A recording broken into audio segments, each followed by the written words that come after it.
Several weeks ago, I had a call from a former student of mine. He was working on his sermons, planning ahead. He'd come to the Sunday that we call Epiphany. "What do you preach on Epiphany?" he said. We talked for a while because there were different things that I preached on Epiphany. But when we were getting ready to hang up, I said to him, "I'm really glad that you asked me that question now. If you had asked me that question when I was growing up, I would have had no idea what Epiphany was." I grew up in a church where we celebrated Christmas, we celebrated Easter, we celebrated Mother's Day, even though it's not in the Bible, Father's Day to a lesser extent. We celebrated the 4th of July. As far as I know, we never used words like Epiphany or Lent or Advent. So if somebody had asked me, "What is Epiphany?" I would have had no idea what Epiphany Sunday was about. Epiphany means to manifest something. It means to see something in a clearer way. Even if a person is sightless, that person may have 20/20 vision when it comes to seeing things in a deeper way. To see Epiphany is not just to see the surface of things, it is to see the depth of things. The Magi, they're called many things, wise men, which Magi means. Probably they were astrologers. They came from the East. We expect they came from Persia, which is now Iran. They came to Jerusalem because they had heard that there was somebody who was born King of the Jews, and they wanted to celebrate that. They wanted to bring gifts. Into Herod's palace they went. Obviously, these people, these Magi, were people of distinction. Otherwise, they wouldn't have gone into Herod's palace. The Magi asked, "Where is the one who is born King of the Jews?" Immediately, we have a conflict. Herod was the king of the Jews, and you can't have two kings of the Jews.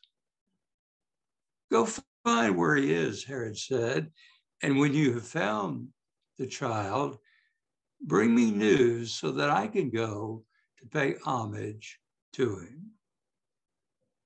Obviously, Herod had no interest in paying homage to a second king of the Jews, simply wanting to know where he was. These Magi were probably astrologers. In the day of Jesus, astrologers were looked to as very important, pivotal people in life. They read the fate of people, the future of people, and in this case, they were reading the faith of people that were called the Jews. They found Jesus. The star stopped at a house in Jerusalem. In other words, and I really hate to do this because I know the nativity scenes that all of us have, the wise men are standing right there with the shepherds, with Mary and Joseph and the baby Jesus. Here's the problem. They didn't get there when Jesus was born. Mary and Joseph had already rented a house there in Bethlehem. Joseph could do his work anywhere, and probably a time for them to rest. So they found the star over this house. They went in, they gave to the baby and to Mary, who was there. These are our gifts. We want to give you gold, frankincense, and myrrh. Epiphany is seeing things in ways that you and I can never see just with the eyes of our head. We may see a person whom we love, but never really see that person until one day we look again and we understand this is the person whom we love. This is not just another face. It is the face of the beloved. Epiphany, those moments when you and I see more deeply into what life is, who God is, who Jesus is, and what God can mean to my life and to your life. It's not scanning the horizon. It is looking into the face of somebody who is going to change our lives. I don't know whether these astrologers, they went back to Persia.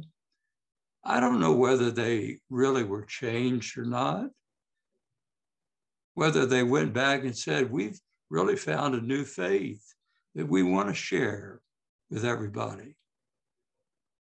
We're not told the end of the story. We just have to wonder whether these people are really changed. And that's the issue for you and for me on Epiphany. It's not just about seeing a child born King of the Jews. It is about our seeing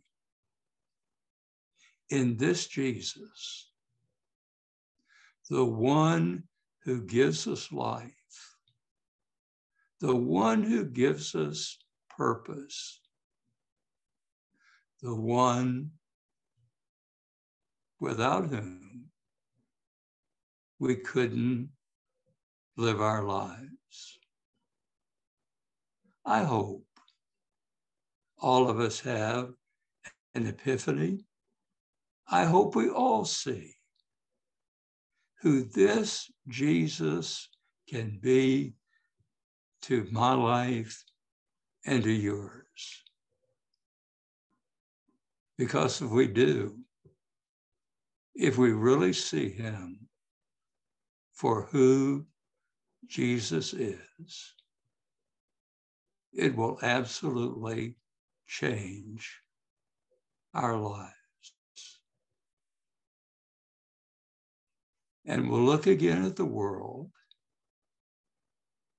and we'll say, our hope